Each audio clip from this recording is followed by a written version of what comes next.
Exit poll आले, राज्यात कोणाचे सरकार स्थापन होईल याबाबतचे अंदाज वर्तवण्यात आले असून यामध्ये विविध संस्थांनी त्यांच्या पातळीवर सर्वे करून एक्झिट पोलची आकडेवारी जाहीर केली आहे।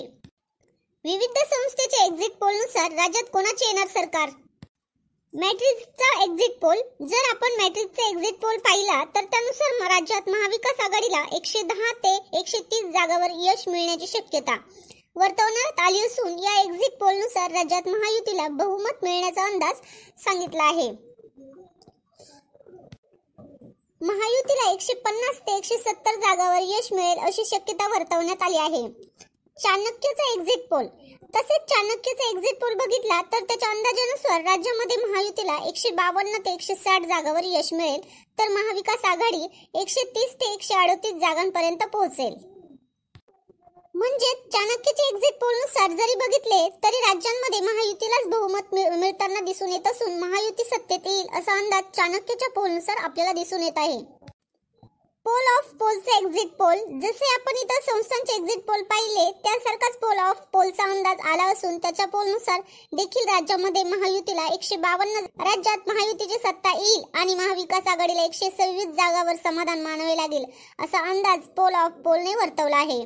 तर इतरांना 10 जागांवर यश मिळण्याची शक्यता देखील त्यांनी वर्तवली आहे।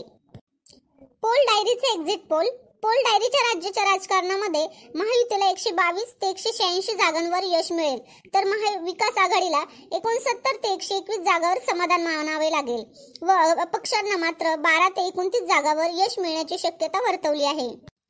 महाविकास आघाडीच्या दृष्टिकोनातून बघितले तर काँग्रेसला 28 ते 47, राष्ट्रवादी शरद पवार गटाला 25 ते 39 आणि ठाकरे गटाला 16 ते 35 जागांवर यश मिळण्याची शक्यता वर्तवली आहे।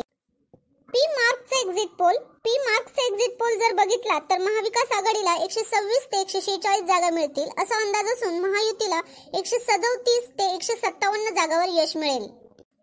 म्हणजेच पी मार्कच्या एक्झिट पोलनुसार बघितले तर महाविकास आघाडी आणि महायुती यांच्यामध्ये काटेकी टक्कर असण्याचा अंदाज वर्तवला आहे। तसेच इतरांना 2 ते 8 जागांवर यश मिळेल अशी देखील शक्यता वर्तवली आहे।